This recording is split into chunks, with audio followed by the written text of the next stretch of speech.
Yeah, so anyway, on this 2001 Cavalier with this 2.2, the crank sensor was broken off inside the block, and the only thing sticking out were these two prongs.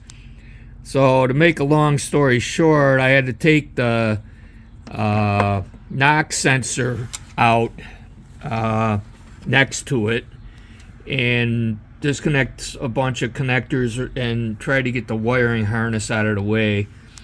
And I clamped the vice grip onto the prongs that were sticking out, and I heated the little metal boss, the cast iron boss, the block all around the crank sensor, and melted it.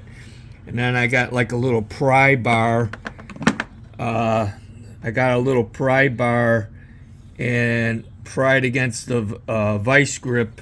Well, actually, I had an assistant hold the vice grip and stuff straight while I pried outward gently, and I was able to get the thing to start moving out, and I got the crankshaft sensor out of the block without having to take the oil pan off, thank God, because I would have had to torch work with the exhaust, and I would have to take the front engine mount, the lower mount.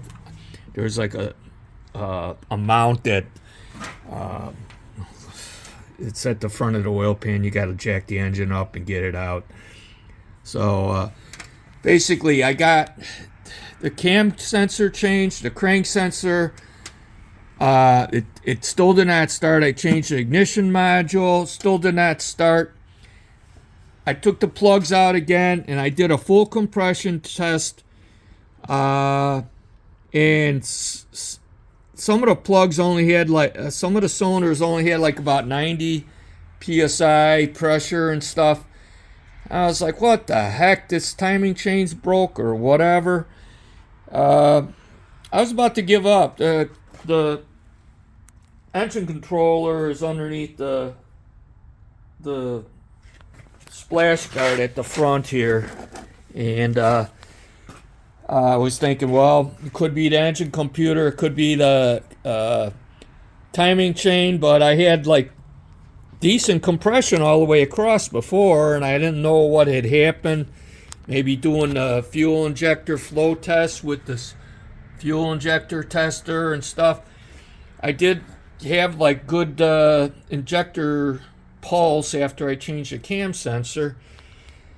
But as one last thing before I wash my hands of this and tell me needs a timing chain job or an engine computer, while the plugs were out, I put a teaspoon of oil in each cylinder, and the plugs I took the torch to them. I mean, they weren't wet, but I reinstalled the plugs after I torched them off with the acetylene torch, burn off the deposits, and restored the ring seal with a